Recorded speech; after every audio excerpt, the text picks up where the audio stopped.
Today was a day of pain for the price of silver, great pain. I'm going to explain exactly what happened and why it happened. But more importantly, I'm going to put into perspective all of this because there is more to this than meets the eye. I'll explain as we explore.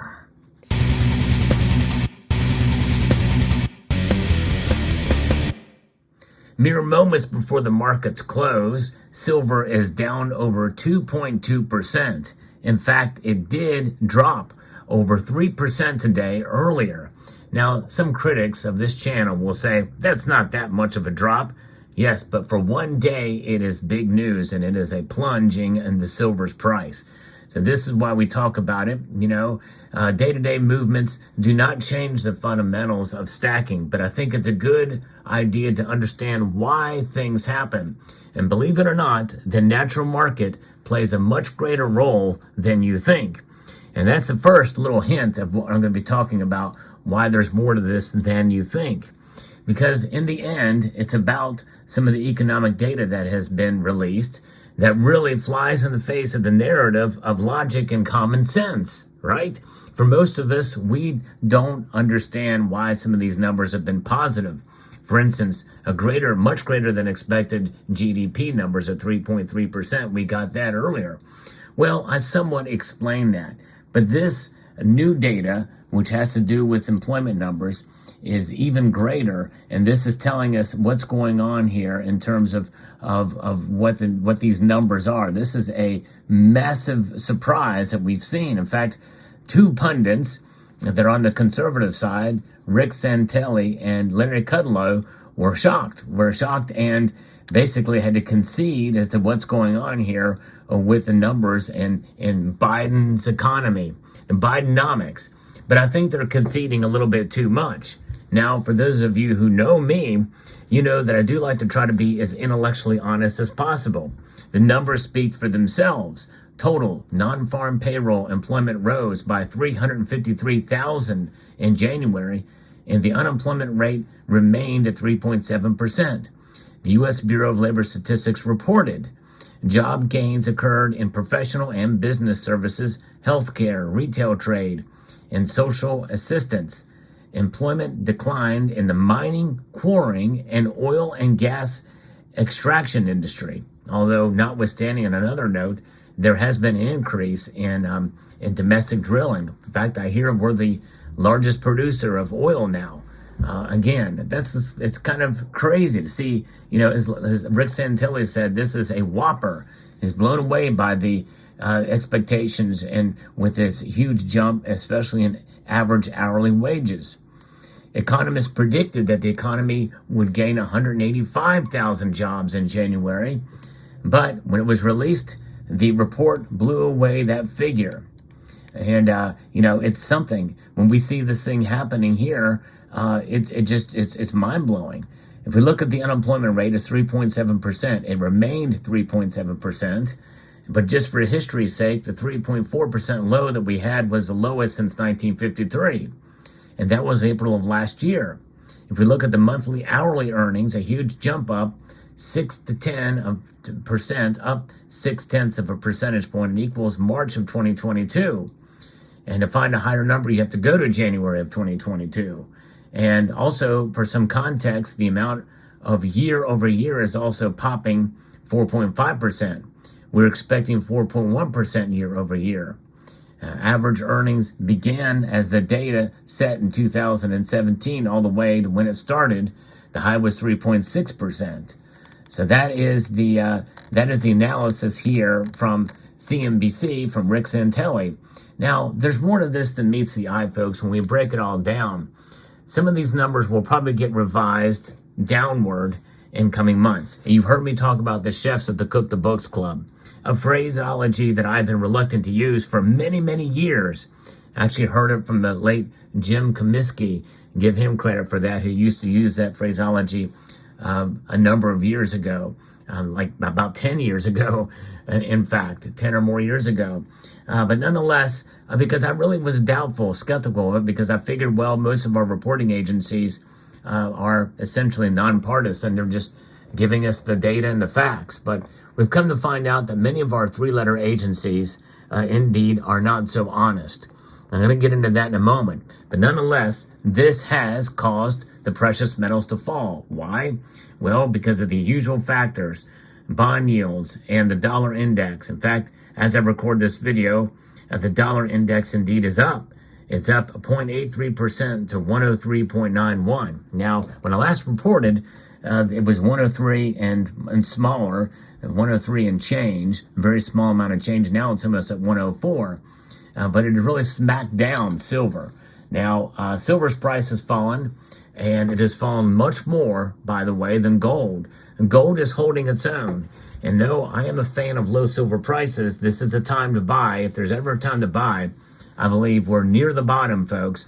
I don't think we're going to see it much move much lower than this unless we continue to see these kind of reports come out from now until the end of the year.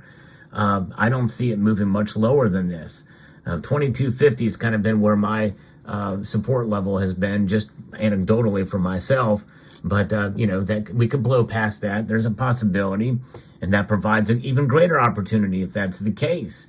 But nonetheless, gold did not drop as much. This is one reason why for the past 5-6 years, I've been focusing more of my resources towards gold as a more stable store of value. It does tend to provide that, and which is why I made another purchase. I'm going to talk about that soon. Stay tuned for that video. But nonetheless, gold did drop some today.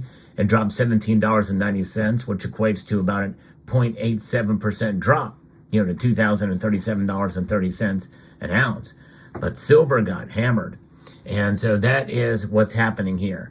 And it is remarkable. If this means that the economy is recovering, well, then sooner or later, silver's going to have to react positively because demand is going to increase for silver. Now, that is not groundbreaking information that I'm giving to you.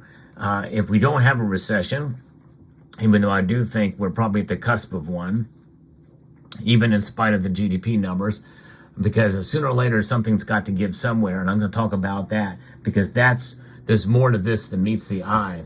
But if that is truly the case, demand for silver will continue to increase, which means that the price has got to go up.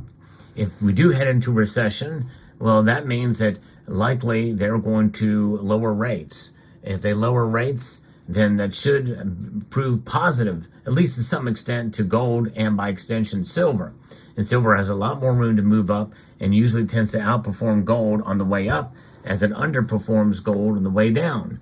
And we're seeing that play out today. No surprise there. But here is the catch. Here's the thing about it. We are living a very interesting time where we have inflation that is pretty sticky.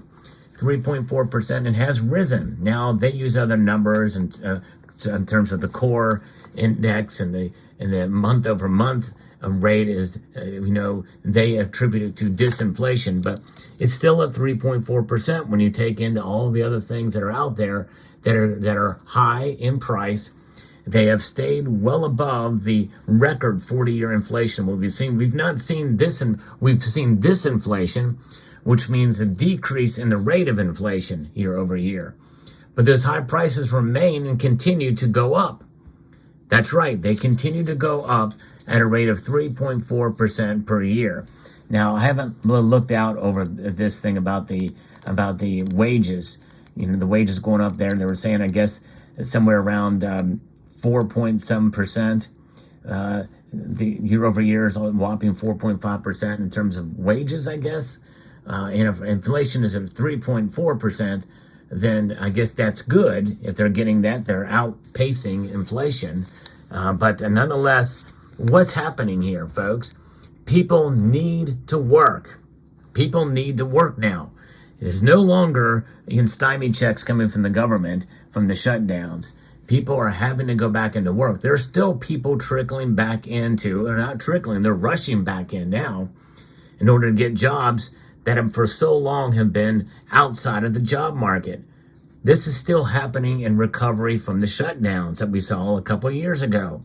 Keep that in mind. And so when you're having a situation nowadays where both husband and wife have to work, or both spouses are having to work to make ends meet, then you're going to, that's where we're at, because things are so expensive. What's attributing to the gross domestic product?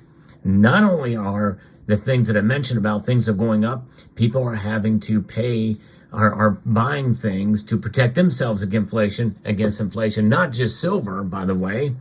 In fact, more so would be more prudent to buy goods and services, non-perishable goods and services that next month will at least increase by 0.1% or somewhere thereabouts. In fact, one thing I will say, if you go to the dollar store now, and I frequent the dollar store a lot. I'm pretty frugal when it comes to certain things. It went from $1 for every item to $1.25 for each item. That's a massive increase. It's crazy. And of course that's still in play now. They've padded themselves, but that's the kind of things we're looking at here, folks. And that's what makes this situation rather unique in the grand scheme of things. And in this modern information age, that translates to good news. But in reality, it's not good news at all. It's good that people are working, but they're having to work extra hard. Credit card debt is nearing $1 trillion now for American credit card debt. That's a record. And so when you think about that, and the average credit card debt in the $7,000, $8,000 and climbing, that, and with high interest rates, people are having a hard time paying that back. So they're having to work, and they're having to work really hard. And what do they count as employment? People having more than one job, 2, 3, sometimes 3 jobs, maybe even 4 jobs. Little side hustles here, 1099s filled out there. I'm one of those. I work multiple jobs. And so that's the kind of thing that they're looking at.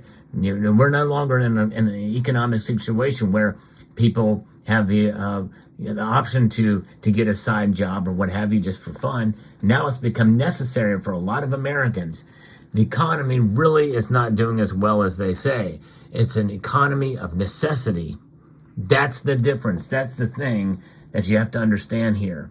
And with that being said, it's being propped up, but it's being propped up out of necessity and out in order to fight what's going on around the world. There just happens to be this cushion of people needing workers.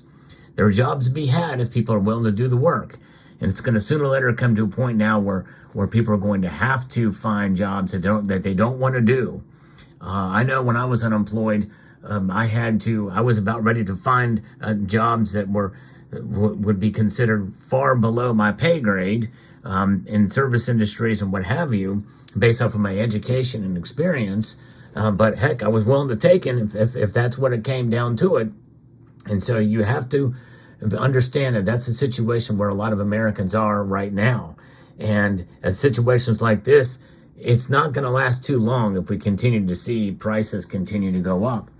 And because we're far away from deflation in all aspects. We've had some of that to some extent with gas prices, but I think that's the exception to the rule, and they still are much higher than what they were since the last administration was in power. So nonetheless, this administration can take political capital from it. The market is taking political capital from it as well too. Silver is suffering from it. This is the time to where we understand the fundamentals of silver have not changed in one bit, and it provides an opportunity to